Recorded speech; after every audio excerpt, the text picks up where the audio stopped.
Pemirsa, perkawinan pada gelahang sudah banyak dilakukan di Bali, khususnya bagi keluarga yang memiliki anak tunggal atau karena kondisi tertentu. Namun di masyarakat masih ada kadus atau kelian adat yang menolak menyaksikan perkawinan ini takut terjadi masalah di kemudian hari. MUDP Bali dan PHDI Bali menyatakan tidak boleh ada pihak yang menghalangi mereka yang menjalani perkawinan pada gelahang. Yang lazim disebutkan. Perkawinan pada gelahang di tataran masyarakat masih menghadapi tantangan. Hal ini disebabkan sosialisasi soal jenis pernikahan ini belum menyentuh ke masyarakat terbawah.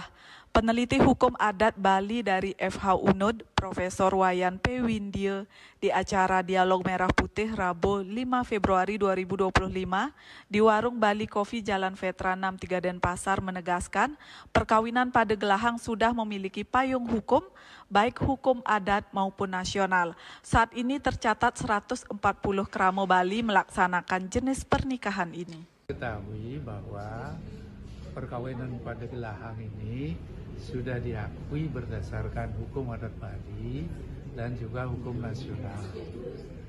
Hukum adat Bali itu dapat diketahui dari yang pertama keputusan Majelis Utama Desa Pekraman tahun 2010. Dalam mana ditentukan bahwa memang di Bali dikenal dua bentuk perkawinan. Yang pertama perkawinan biasa, yang kedua perkawinan yang tandem. Tetapi ada kalanya pasangan calon pengantin tidak mungkin untuk memilih salah satu dari bentuk perkawinan ini. Salah satu pelaku perkawinan pada gelahang adalah Niluh Putu Nilawati menuturkan, jenis perkawinan ini tidak ada yang susah asalkan kedua belah pihak sepakat bersama. Namun biasanya yang membuat susah adalah kelompok lain di luar pewarangan.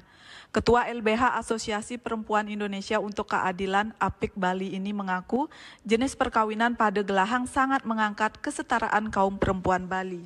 Kebetulan pada waktu itu memang kami LBH APIK juga yang mendorong ya untuk Majelis Desa Pekraman Provinsi Bali pada waktu itu ya membuat konteks hukum adat ya yang bersifat Bali Mawacara itu lebih dekat ke kesetaraan dan keadilan gender ya. Karena kan di ujungnya itu perkawinan kita parental sejajar antara laki-laki dan perempuan.